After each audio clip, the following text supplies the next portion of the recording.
Hi everyone, my name is Kristen Johnson. I'm a senior here at SUNY Oswego, majoring in health promotion and wellness, with minors in biology and nutrition. After graduating, I plan to go into nursing. Right now, I work at a hospital, mainly caring for cardiac patients in the CVICU and PCU. I love staying super busy on campus. As I work in Res Life, I'm the president of ESG, the Honor Society for our major, and I'm also involved in SAVAC and Health Promotion and Wellness Club. In today's presentation, I'm going to walk you through how the 8 dimensions of wellness impact adolescent well-being and influence how young people grow into adulthood. I'll also show you a few different technologies and telehealth services, some that are even free or low cost, that can help adolescents balance these dimensions. Each wellness area will be paired with a tool or app that can support it.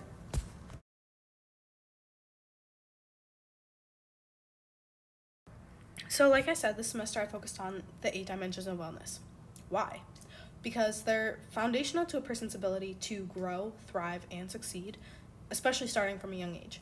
Teaching adolescents how to recognize and balance these dimensions early can really set them up for lifelong success. There's a big gap in awareness when it comes to the 8 dimensions of wellness.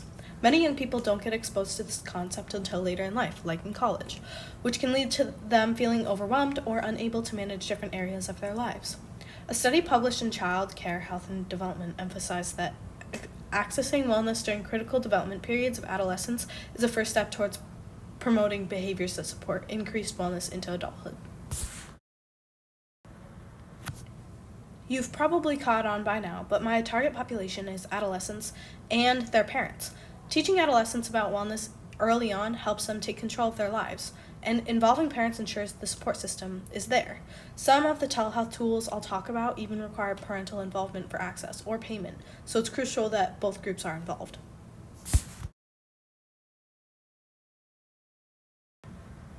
Why is this gap so important? So when adolescents don't learn about wellness, it can lead to imbalances, like prioritizing academic success but ignoring emotional health. This lack of balance can contribute to anxiety, poor health, poor self-care habits, and burnout. Peer-reviewed studies show that anxiety among adolescents is rising, and those without balanced wellness practices struggle even more in adulthood. Right now, several technologies aim to address the 8 dimensions like physical, emotional, intellectual, social, occupational, spiritual, environmental, and financial. Wow, that's a mouthful, isn't it? For example, like Doctor on Demand and SuperBetter offer virtual support. I've included examples and visuals on my Google Slides showing how these tools work and how accessible they are for teens and families, and I'll go more in depth later on. One technology I just reviewed is the Tide Turner app. It's built to help young people take a positive environmental action and reduce anxieties related to climate change. This app has behavior change tools like educational games and community features that helps users feel like they're making a real difference. It's super interactive, empowering, and it can help support emotional resilience. Tide Turners ties emotional, environmental, social, and intellectual wellness into managing stress, building community, and encouraging learning and support of sustainable habits.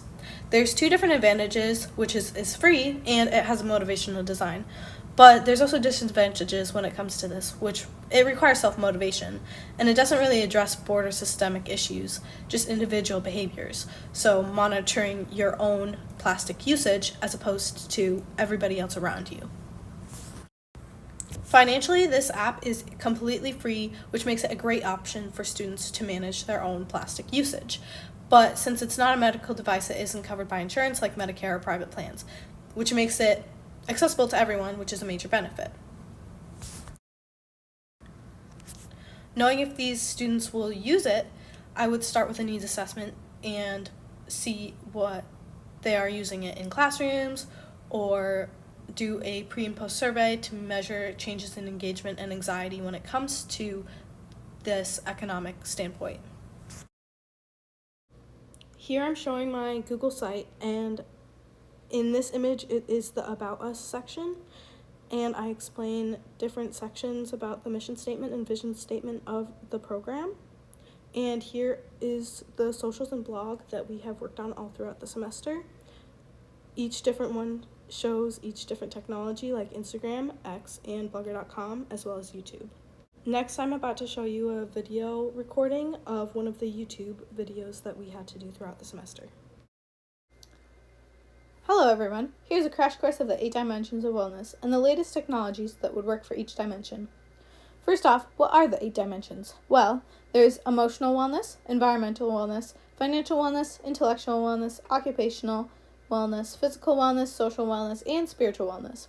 There are so many different technologies in this ever-changing world that can apply to all of these dimensions and keep you in prime health. The Apple Watch, different meditation apps, and fitness trackers can help us monitor our health and keep us healthy and in shape. When you're trying to increase your spiritual, emotional, environmental, and intellectual wellness, you can use the meditation part of the Apple Watch. When you're meditating, try and find a quiet spot somewhere in nature. For example, outside near a body of water, or in an academic building where people won't surround you. The Apple Watch has different features where it will randomly tell you throughout the day to take a minute to be mindful, which I find helpful. It will also offer a moment to reflect and go through the process of breathing slowly with you. For physical wellness, the Apple Watch can track steps, heart rate, different exercises, and in the newer watches, it can even track blood pressure. The one thing I didn't specifically like about the Apple Watch is that it is not covered by insurance, but you can find other watches like it as low as $20 or use meditation apps for free. Some individuals also have specific insurance plans that include an Apple Watch in their plan.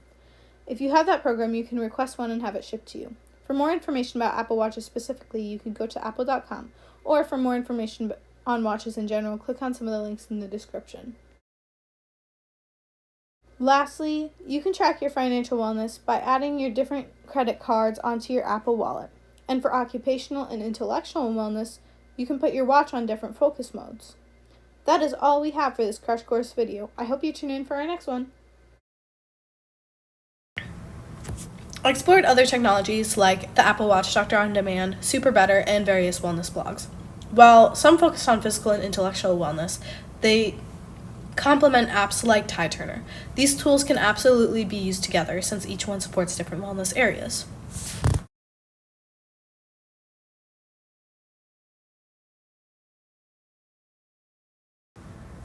At the start of the semester, I barely knew anything about digital health tools. I'd never used blogger.com and had barely touched YouTube for educational content.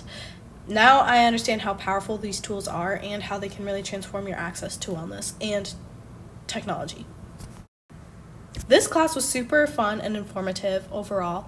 Some things that stuck out to me a lot throughout the semester was certain blogs or readings that we had to do, or certain videos we watched. For example, we did a reading based on the mini EKG stickers, which are waterproof, wearable, and they have packed features.